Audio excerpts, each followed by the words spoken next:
God's morning mga kapatid. Isang mapagpalang umaga po sa ating lahat. God's morning po. At muli tayo ay nandito ngayon sa ating daily devotion. Ngayon po ay araw ng Thursday, October 2025. At sa atin pong yes, happy birthday Ate Tina, Cristina Capadosa. Yan. Isang mapagpalang happy birthday sa iyo. Okay, at ngayon po, araw ng Thursday, October 2, 2025. Tayo po ay dadako dito sa ating topic, dito sa 1 Chronicles 16, verse 34. At pamagatan po natin itong From Goodness to Glory, the call to grateful hearts. At sa ating pagpatuloy, ating panimula, tayo po ay muling sasamahan ng aking partner para sa ating pagbabasa ng talata at pangunahan tayo sa pagbabasa. God's morning mga kapatid, tayo po ay babasa sa unang mga taga-Kronika 16:34. Purihin si Yahweh sa kanyang kabutihan, pag-ibig niya ay tunay, laging tapat, kailanman. Tayo po ay manalangin. Panginoon naming Ama, maraming salamat po muli sa umagang ito na muli pa namin pag-aaralan ng iyong salita. Nawa, Panginoon, ang mga ito ay aming matutunan, isa puso namin at aming maisagawa ng naayon sa iyong kalooban, Panginoon. Maraming salamat po sa patnubay na binibigay mo at pagmamahal na ipinagkakaloob mo sa bawat isa sa amin. At ang aming pong ipapanalangin ngayon ay ang aming pong pag-aaralan ngayon ay aming pinapanalangin sa pangalan ng iyong anak na si Jesus. Amen. Okay, so nandito tayo sa Old Testament. At dito po sa ating binasang talata at sa ating devotion ngayon, ay simulan natin sa katanungan, bakit ba kailangan nating magpasalamat? At paano nagiging daan ang pagkilala sa kabutihan ng Diyos? Papunta sa kanyang kaluwalhatian. Dito po sa ating binasang talata, ang 1 Chronicles chapter 16:34 ay hindi lang sikling talata. Ito ay isa po itong divine reminder. Paalala na ang pasasalamat ay hindi dapat nakadepende sa ating sitwasyon, kundi sa karakter ng Diyos. Ulitin ko po, ang pagpapasalamat po sa Panginoon Diyos ay hindi nakadepende sa iyong sitwasyon o sa ating sitwasyon, kundi sa kung sino ang Diyos sa buhay natin o sa karakter ng Diyos. Bilang mga mananampalataya na ating Panginoong Kristo, mga tagasunod na ating Panginoong Kristo, maging ikaw man ay born again. Ang sabi nga po, ang pananampalatayang ito ay nakasentro sa katotohanan ang Diyos ay mabuti. Sabi nga, He is goodness Himself. Sabi dun sa 1 John 1:5, Nagliliwanag sa kadiliman ang ilaw at hindi ito nagapi kailanman ng kadiliman. Ganun po. Because He is goodness Himself. Hindi kailanman siya nagapi ng kadiliman. At ang kanyang pag-ibig ay walang hanggan. Sabi nga doon sa Jeremiah 31 verse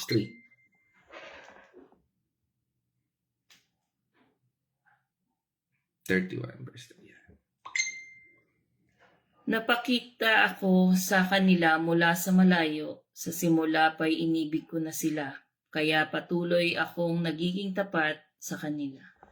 Yan po ang katapatan ng ating Panginoon Diyos. Because yung karakter nga, Himself is goodness.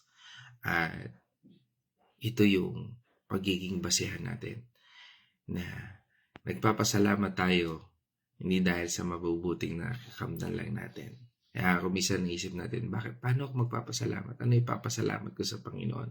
Doon natin makikilala kung sino ang Diyos sa buhay ng isang tao. Kung nakabase ba siya doon sa mga bagay na nakakamtan niya o nakabase siya sa karakter ng Diyos. Ang pangunawa sa talatang ito po ay nagbubukas sa bawat puso nating lahat.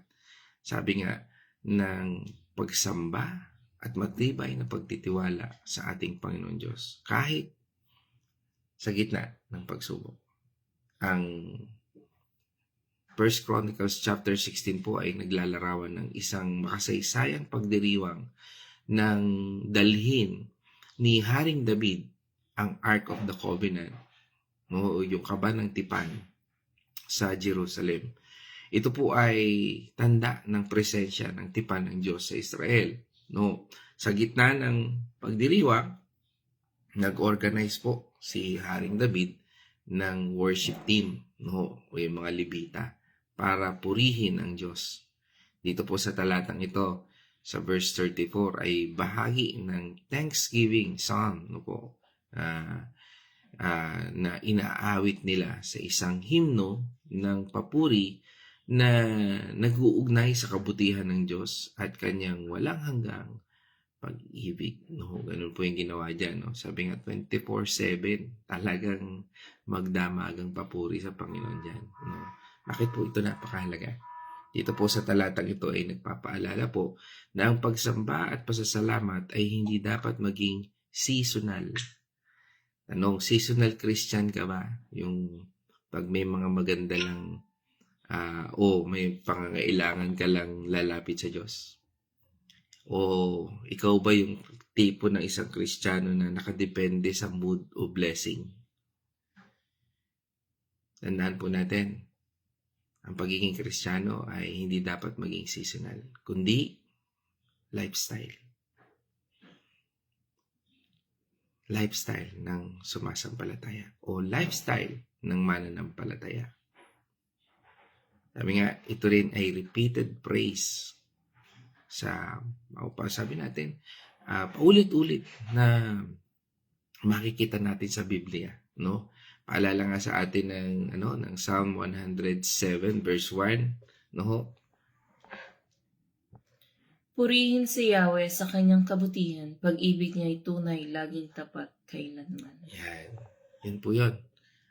Doon sa Psalm 136 verse 1. Tingnan din natin yan. Purihin si Yahweh sa kanyang kabutihan, pag-ibig niya ay tunay, laging tapat, kailanman. Yan. Halos parehas, po? No? Talagang yun po ang isang pag-awit sa Panginoon. Purihin siya. Kaya ba natin siyang purihin in spite na meron tayong mga pinagdadaanan?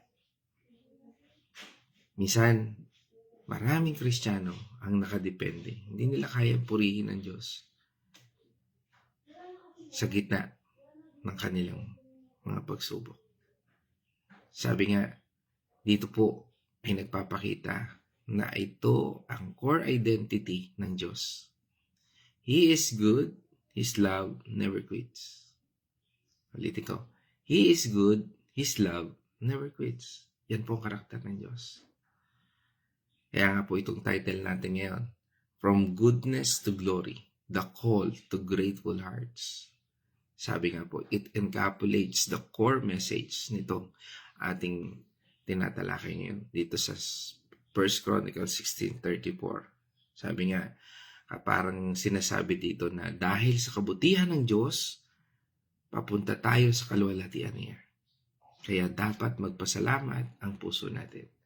Reminder sa atin na anuman ang nangyayari sa atin, di ba? All things works together for good, sabi sa atin ng Romans 8:28. No? Anuman ang nangyayari yan, it's direct doon sa tunay na destination natin, tunay na path natin. Maaring may mga rough road sa daan natin, maaring may mga hindi magandang kalsada. Dulot na rin yan ng masamang mundo. Subalit, hindi yan dahilan para hindi natin purihin ang Diyos. Tinatampok po nito ang isang paglalakbay na nagsisimula sa likas na kabutihan ng Diyos at umahantong sa kanyang kaluwalhatian na may pasasalamat bilang tulay. Imagine natin, ang ating Panginoon sa Kristo, kahit wala ng daan, gumawa siya ng daan. Ginamit niya yung cross. Ano yun? Buhay at dugo niya para tayo ay makadaan.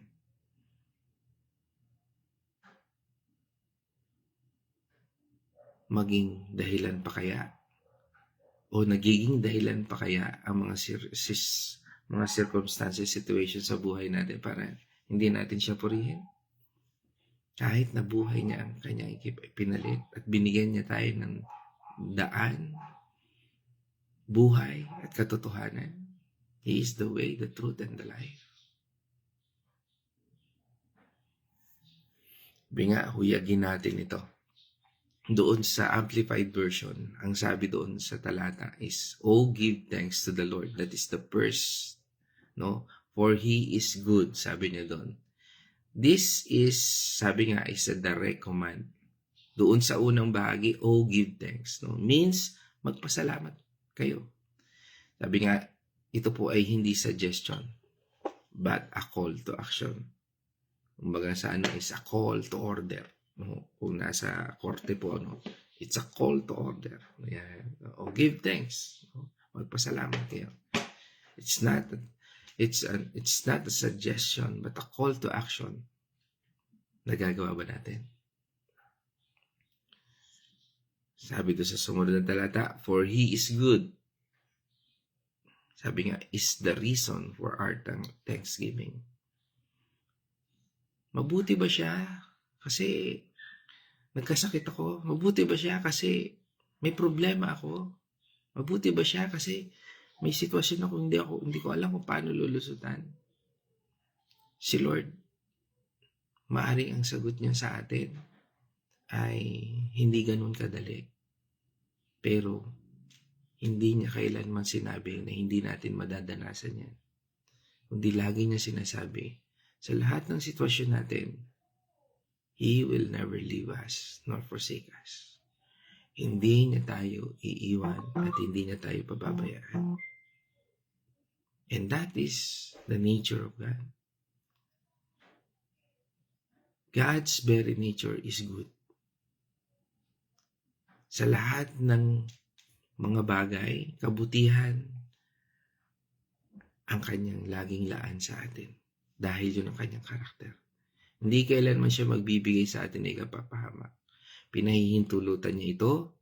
Sabi nga, di ba sabi ng James, walang sino mang hindi kailanman nanunubok ang Diyos. Pinahihintulutan niya ito para tumatag tayo. Pinahihintulutan niya ito kasi yun yung daan natin. Para makita natin siya. Yun yung daan natin para maging tunay ang ating pagsamba sa Kanya. Yun ang daan natin upang tunay nating makilala siya at ang sarili natin. Upang hubugin niya tayo. Baguhin niya tayo. Kaya nga doon natin nakikita yung tunay na karakter eh. Diba? Parang sa isang kaibigan, malalaman mo lang ang tunay niyang ugali pagdating ng pagsubok. Sa mag-asawa, makikilala mo lang siya kapag kayo ay nagsasama na sa isang bubong. Diba? Yun yung mga anong tawag nun? Kasabihan ba? Hindi naman. Hindi naman siya kasabihan. Yung mga kasabihan. Oo. Yan yung mga bagay na lagi nating naririnig, no? Ganon din ang Diyos, mga kapatid. Kaya bago natin sisihin ng Diyos, gaano ba kadalas ang minsan nakasama mo siya? Kasi kung kilala mo talaga ang Diyos, hindi mo siya sisisihin. Kung nakikita lang natin yung big picture, minsan sinisisi natin siya. Lord, di ba makapangyarihan ka? Bakit mo pinantulot yan? Pero hindi man natin kailanman naisip na Lord, salamat, pinahintulot mo ito. At binibigyan mo ako ng lakas kahit ganito kabigat ang dalahing ito para sa akin. Kasi alam ko na kahit ito gaano kabigat, kaya mo itong pag-anin. Maaring kulang pa ako sa mga bagay, sa pananampalataya, sa pangunawa. Kaya hindi ko naunawaan ang mga bagay nito. Mga kapatid, hindi lang siya gumagawa ng mabuti. Ang Diyos natin, siya mismo ay kabutihan. This is fundamental to our faith. we recognize Him or recognize His inherent goodness. Yan po yun. Huwag nating sisihin ang Diyos sa tuwing tayo ay may dinadanas na hindi maganda. Minsan, paraan niya ng Diyos para tingnan natin yung sarili nating desisyon na hindi natin siya isinama. Mga desisyon natin na masyado tayo naging drastic, naging masyadong mapusok, masyadong kung ano pa man.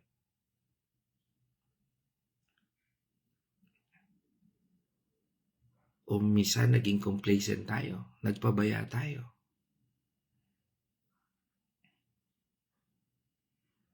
Sabi nga sa atin ng Biblia, huwag nating subukin ng Diyos. Minsan may mga paalala na sa buhay natin na kung minsan ayaw nating pakinggan.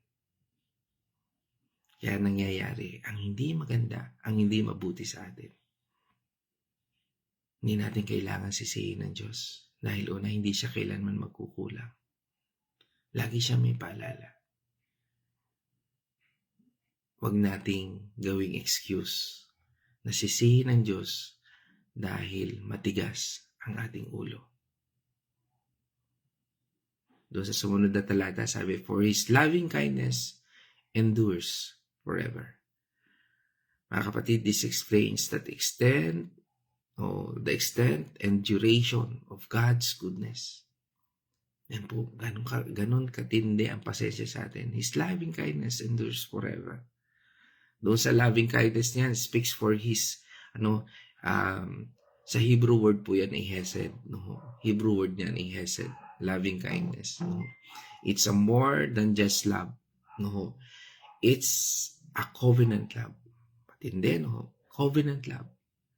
Matindi pa sa kontrata. It's a covenant love. Kasunduan. A loyal love. A steadfast love. Yan po yan. Yan ang hesed. Yan ang pagmamahal ng Diyos. Pag sinabing kasunduan, hindi mo pwedeng sirain. Hindi po siya nagbe-breach ng contract. Hindi siya katulad natin na pag tayo ay nainitan, nasugatan, nasaktan, sinisisi na natin siya kagad. Kinakalimutan na natin kaagad yung covenant natin sa Kanya. Nakakalimutan na natin kaagad yung, Lord, kailanman hindi na ako lilibat sa Bible study. Lord, kailanman lagi na po ako magdi-devotion. Lord, kailanman liliban sa pagbabasa ng Biblia. Lord, kailanman hindi na ako liliban sa pagpupuri sa iyo. Dami natin pangakong ganun, di ba? Pero kung ating babalikan ngayon, nasa na yung pangako? Pero yung pangako ng Diyos endures forever. Means walang katapusan, walang hanggan. Pagmamahal ng Diyos endures forever. Walang katapusan. Mahal ka niya noon, ngayon, at magpakailanman. God's loving kindness doesn't fade. It's constant.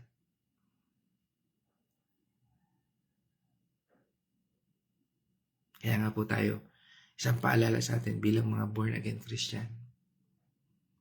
Maniwala po tayo. Una, lagi po ipaalala sa atin ito. A reminder to ourselves na una, God's goodness is the foundation. Walang planong masama ang Diyos sa atin. Ibig sabihin nito na we recognize that every good thing in our lives comes from God. Lahat ng mabubuting nangyayari sa buhay natin ay nangyari yan sa ating Panginoon. Nagmumula sa ating Panginoon. Hindi kailanman siya magnanakaw sa iyo. Hindi kailanman siya papatay. Hindi kailanman siya maninira ng relationship. Hindi yan yung karakter ng Diyos. Karakter yan ng thief, ni Satan. Kaya nga sabi sa atin sa James 1 verse 17, Santiago. Sa lahat ng mabuti at ganap na kaloob ay buhat sa Diyos mula sa Ama na lumikha ng mga tanglaw sa kalangitan. Hindi siya nagbabago o nagpapakita ng mabahagyamang pagbabago. Amen. When God created heaven and earth, ang bawat bahagi ng mundong ito, nakikita man o hindi, mga halaman, tubig, everything, sinabi niya, it is good. At dito sa 1:17, pinaalala ito, that everything God did, ay mabuti. His goodness is not earned. It's a gift. Yan natin an example. May problema ka, may sakit ka. Pero alam mo, ang daming nagpe-pray sa'yo. Pero alam mo, ang daming buhay ka pa rin. Pero alam mo, may gamot. Pero alam mo, kahit na walang gamot, may eternal life. Bubuhayin ka pa rin ng Panginoon Diyos. And that is the goodness of God. Why? Kasi ang buhay natin dito sa mundong ito, lahat yan temporary. At kung ikaw ay may relasyon sa Panginoon Diyos, sigurado, ang permanent residency mo ay nasa heaven. Ang citizenship mo ay nasa heaven. Pero kung wala kang relasyon sa Panginoon Diyos, ang citizenship mo nasa hell. Ang resident mo nasa hell.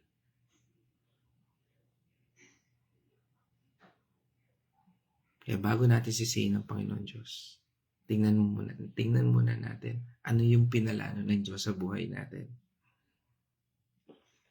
Sa bawat bahagi ng buhay natin, maging sa paningin man natin, sa pakiramdam natin, masama o mabuti, ang plano ng Diyos sa bawat isa sa atin ay laging mabuti.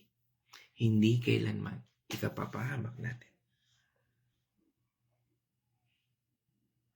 Another reminder sa atin, gratitude is response.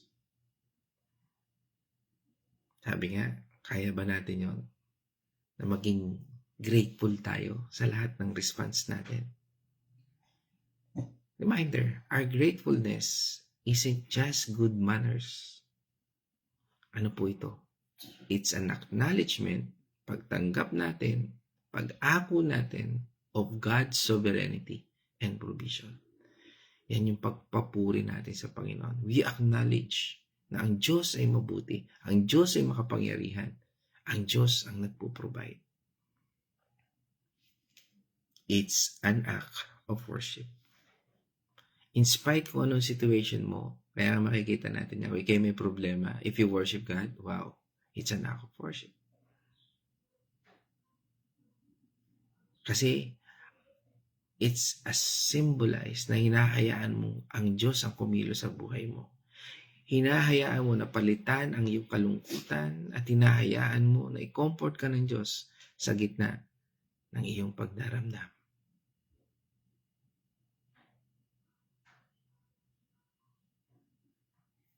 Glory is the goal. Yan po ang ating goal. To give glory to God. Our lives should bring glory to our God.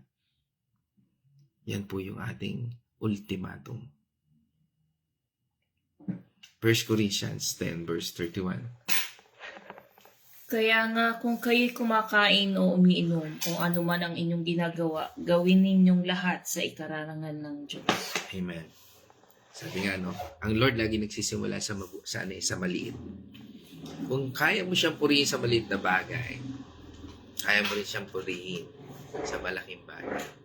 Minsan, kaisipan natin, mambira, kakain na lang ako, maglalakad na lang ako. Kailangan ko pang manalangin? Bakit kailangan ko pa manalangin? No? Imagine natin, no? Sa buhay ng isang tao, hindi natin alam. Biglang may babagsak, biglang may mangyayari. Hindi natin masasabi. At sinasabi ng talata sa atin ang mga bagay nito upang maging bahagi ng buhay natin ng Diyos. Sabi nga, we are the apple of His eye. Sa bawat hakbang, sa bawat detalye ng buhay natin, lagi siya nakamasid.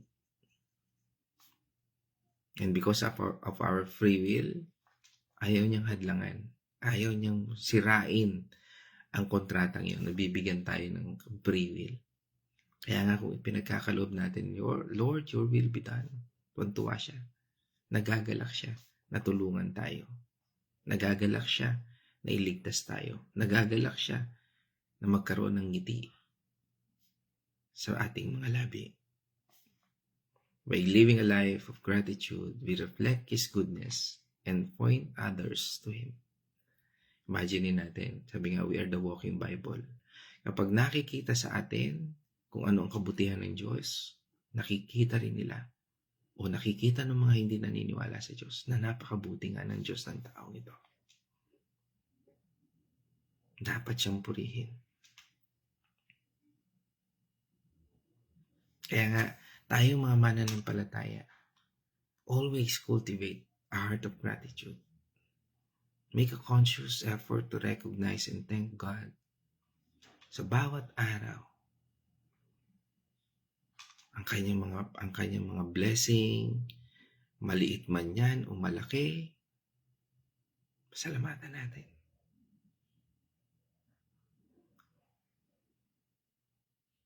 Huwag natin hanapin yung wala. Pasalamatan natin kung anong meron. Express gratitude publicly. Pagbabahagi natin ng salita ng Panginoon Diyos, pag-attend natin ng Bible study, pag-share natin sa mga taong sa tingin natin ay wala pang relasyon sa Panginoon Diyos. Pag ganun din sa kahit mananampalataya na, bigyan natin siya ng papuri.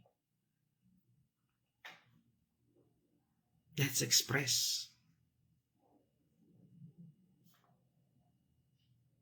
Minsan nagiging pagyabang o impression lang yan eh. Alam mo, ang Diyos ko mabuti. Hindi katulad ng Diyos mo. No, hindi gano'n. You need to express, mabuti ang Diyos. In spite of my situation, napakabuti niya. Hindi, madaling makita yung mga bagay na personally nakikita lang. Pero yung mga bagay kung paano ka magpuri sa Panginoon Diyos, yun ang kailangan makita ng mundong ito. At yun yung ilaw.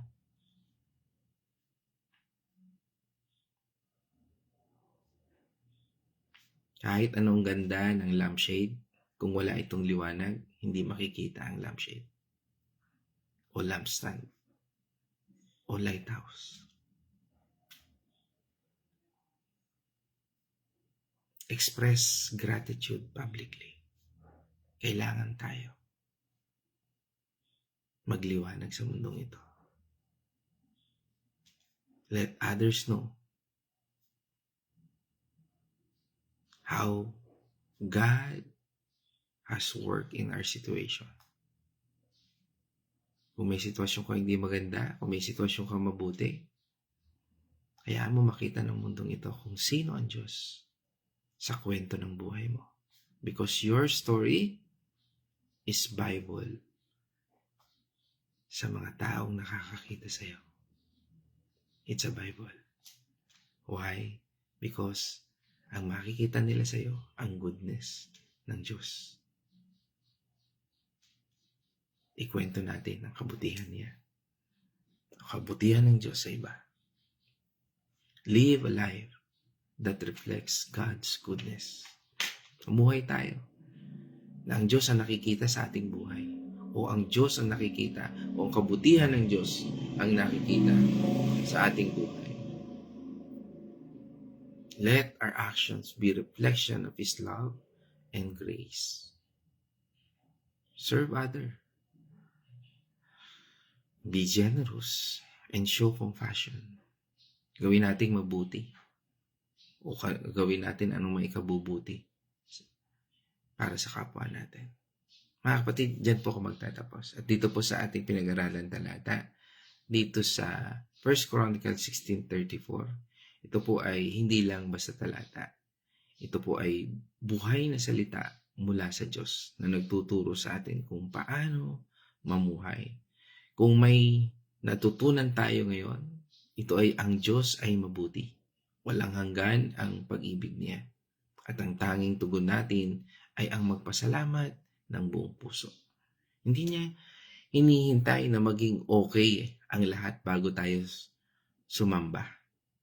Kahit nasa gitna ng dilim, kahit nasa gitna ng pagdurusa, sakit na ating nararanasan, ang kanyang kabutihan ay patuloy na ilaw natin. Kahit sa pagkabigo, ang kanyang pag-ibig ang sandigan natin.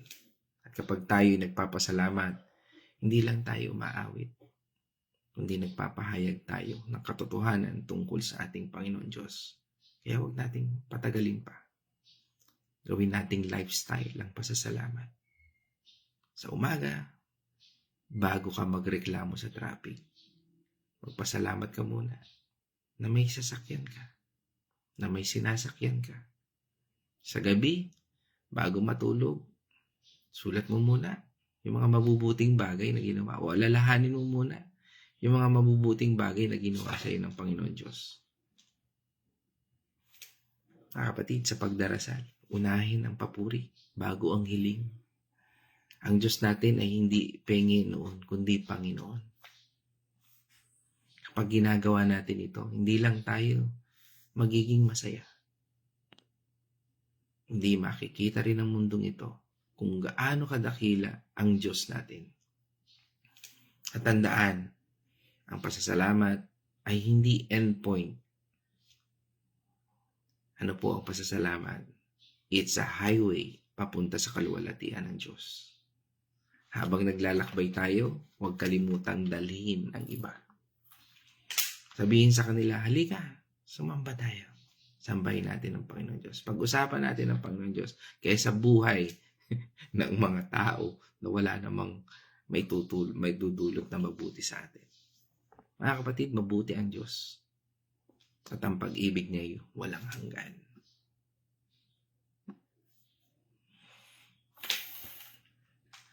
Mawala man tayo sa mundong ito ngayon, o magkahiwalay-walay man tayo ngayon, dali natin ang deklarasyong ito.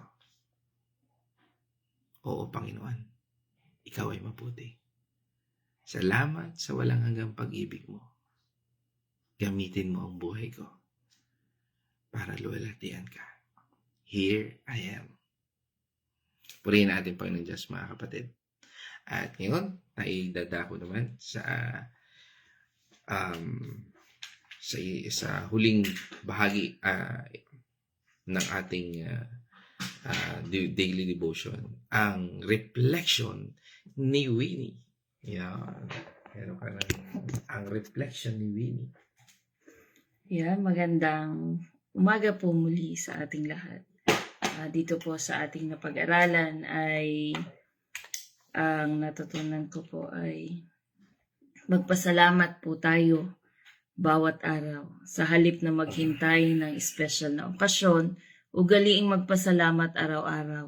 Lahat po ng meron tayo ay sa Panginoon galing. Wala po tayong dapat maipagmalaki, kaya ang papuri ay sa ating Panginoon lamang. Ang simpleng pagkilala sa mga biyaya ay nagdadala ng kagalakan at positibong pananaw sa buhay. Magtiwala po tayo sa Diyos sa lahat ng pagkakataon. Ang pag-ibig ng Diyos ay hindi nagbabago sa panahon ng hirap o ginhawa. Magtiwala sa Kanya, walang hanggang pag-ibig at gabay. Sa pagtitiwala natin sa Kanya, ang ating buhay ay gagaan sa panahon ng pagsubok. Siya lamang ang dapat lapitan, masaya man o malungkot ang sitwasyon natin. Maging mabuting halimbawa, ibahagi ang kabutihang natanggap sa iba sa pamamagitan ng iyong mga salita at gawa, maging inspirasyon at pag-asa sa iyong kapwa. Ang testimony po natin ay ibahagi sa iba, hindi upang ipagmalaki, kundi upang ipamalita kung paano kumilos ang Diyos sa buhay natin.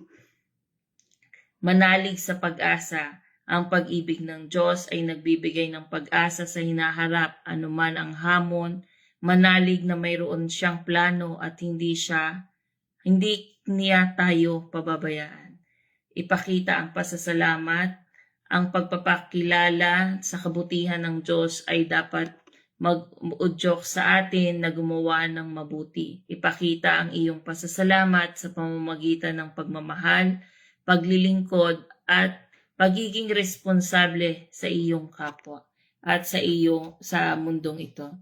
So, yun lamang po. Maraming salamat po. God bless po sa inyong lahat. Amen. Praise God. At salamat sa iyong reflection. Tayo po ay natapos na sa Wednesday reflection. No, tayo naman ngayon ay tutungo doon sa ating at kung kayo po ay may reflection, gamitin niyo yung comment section natin, na kung meron man pong nagrema sa inyo o gamitin po natin itong kalakasan din na iba, dito sa ating comment section, o pwede tayong gumawa ng video, basta anything na papuri sa Panginoon Diyos, mga bagay na natutunan natin, ihayag natin sa mundong ito na puno ng kadiliman. At ngayon naman, tatakot tayo sa ating mga kapatid, at nagpapasalamat din ako sa mga sharer, ng video nito upang maipaabot sa iba, mga kaibigan at kaibigan natin, ang mensahe ng ating Panginoon Diyos. Purihin ng Diyos sa buhay ng bawat isa na laging nag-share din po ng mga video nito. At ngayon naman tayo dadako dito sa segment ng ating mga pagbati dito sa ating mga kapatid online. Yan, pinangunahan tayo ni Ate Carmeline Tanyo ng Azucena Tanyo Family. Yan, kasama natin si Ate Carmeline. Ganun din, syempre ito share din natin si Ate Cindy Mercado dyan sa Pampanga. Yan, sa mapagpalang umaga sa iyo, ate. At ito, syempre, ang ating may sakit. Pero ganun pa man, nanonood pa rin, si Kuya Chris Arteliaga, Ate Marta. Yan, sama rin natin ngayong umagang ito. At pagaling, Kuya Chris, dyan sa Community Hospital. At balita ko lalabas ka na sa ICU. So, we can see you na. Yan, okay. Kasama natin si Kuya Chris, and God is good, at si Ate Marta, at ganun din si Nanay Gori, yan, kasama rin po natin, Benaluz, at syempre ang aking partner, si Architect Arnel, happy birthday nga pala kay Ate Tina. Yan, nabati na rin natin kanina sa panimula ng ating devotion. Happy birthday, kay Ate Tina sa iyong ex-girlfriend. Yan, dahil asawa na niya ngayon.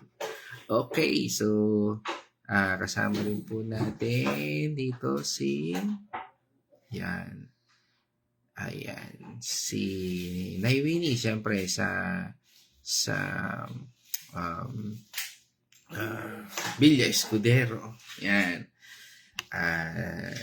Yan, syempre kasama rin natin si Pastora Fe Andal Arteliaga mula po dito sa San Pablo City rin. At sa mapagpalang umaga po, at batiin natin ang Andal Arteliaga family at ang pamilya ng lahat. Yan, ganun din ang Aracena family, kasama natin sa bayan ng Liliw, si Nanay Edna, sa mapagpalang umaga po.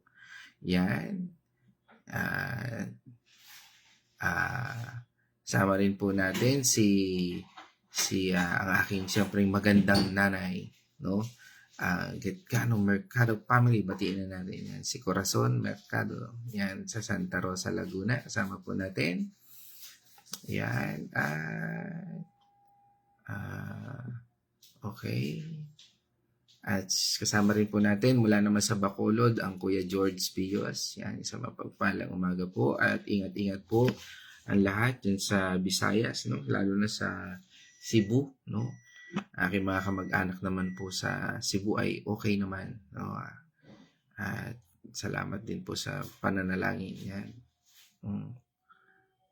Ito, pag-iingat sa mga apo at pagbubuntis ni Dana. Okay, ayan.